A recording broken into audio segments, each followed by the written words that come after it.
Well, you mentioned in one of your last talks that petroleum wasn't what we thought it was, that it wasn't a fossil fuel, that it didn't come from fossil animal. Yeah. Is it just a mineral? Is it a mineral like any other mineral?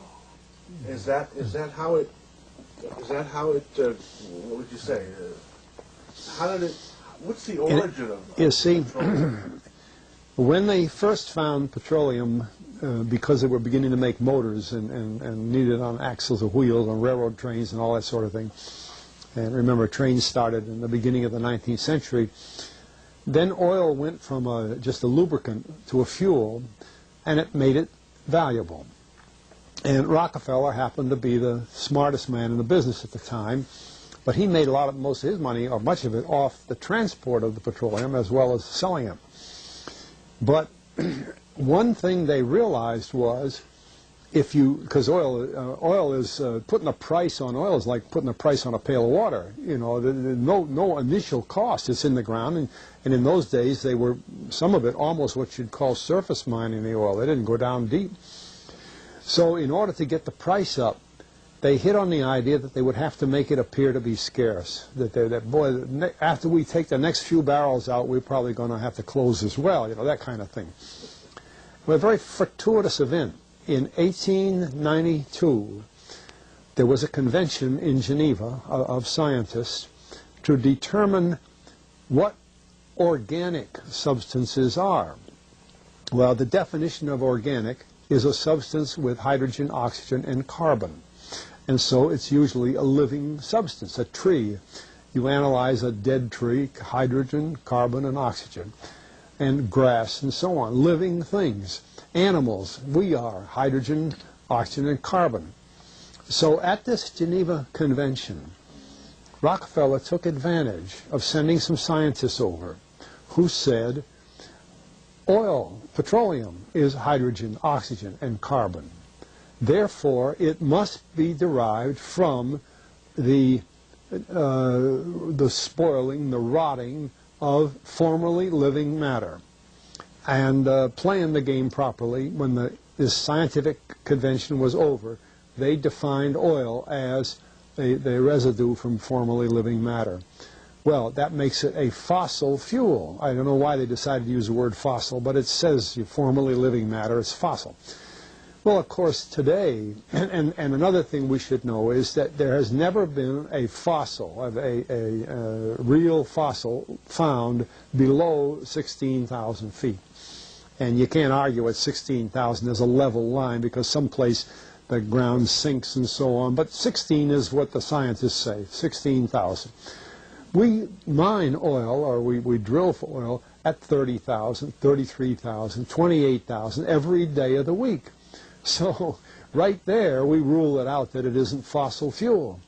It's called fossil fuel for the minds of the public to feel that it is an asset that is running out, being depleted. We talk about depletion allowance, which is a lot of, you know.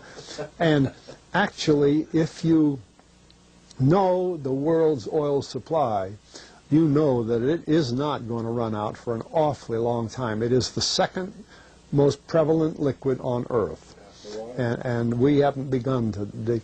Well, with all that background, you see, the people in charge of the petroleum business, for perfectly reasonable business things, like any other man in the business, wants to keep his price as high as he can get away with.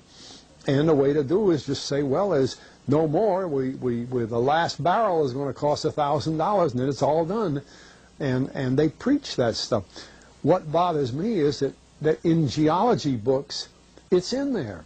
The geologists say it's a fossil fuel. Somehow they've been bought. I mean, I went to a 4-year federal staff energy seminar run by the government of the United States during the so-called energy crisis. I was the participant that represented the railroad industry. The airline industry was there. Every AA, administrative assistant of senators and congressmen, was there.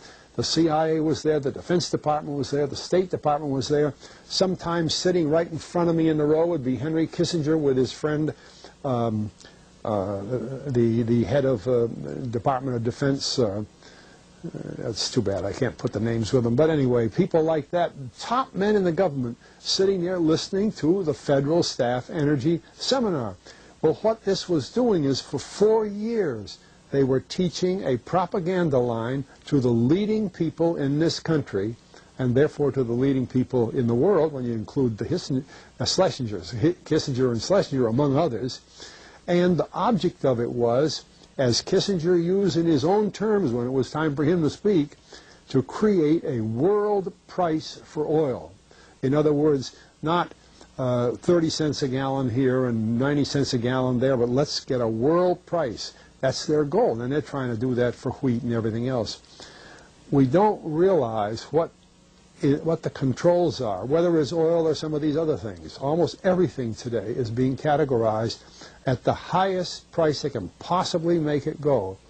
And so calling petroleum a fossil fuel is the basis for this system with respect to petroleum. And I don't know if the name Arthur Kantrowitz rings any bell. Arthur Kantrowitz is the head of the Kantrowitz Labs set up by the AFCO company near Boston, scientific laboratories. And a great man in the scientific world. And Kantrowitz and I were sitting at a table at this seminar once, and the table happened to be all young college grad, PhD geologists. And so just to get a conversation started, I turned to Kantrowitz and I said, Arthur, what do you think about this foolishness of these speakers talking about fossil fuel? And it was kind of put up. He started laughing. He said, you know, that gets me. He says, I don't have a geology degree, but he had 1,000 other degrees. And he said, I don't understand. He said, you'd think that these heads, these other fellows at the table, we did it on purpose, start listening, you know. And he asked, he said, are you gentlemen? He says, you're here at the meeting. Are you gentlemen by any chance geologists? And one fellow, yes, I am. And the other, yeah. He said, well, why don't you tell me? He said, why is oil? You know, and he went on like that. We brought the house down because nobody could argue with Kantrowitz. He like Einstein. People aren't going to. And he told him right there. He said, just drop it. But it's in all the books and in all the papers. But it started from that strange meeting in 1892, a scientific convention. I have a big, thick scientific encyclopedia put out by the Divan Ostrin Company that's about 15 years old now, but it has the whole story of the conference. It doesn't have the Rockefeller part, but it has the whole story of how they straightened out organic chemicals and how it was all figured, and they've got petroleum right in there. Amazing. Amazing. So these aren't accidental things, you see. There's a dollar sign behind almost everything.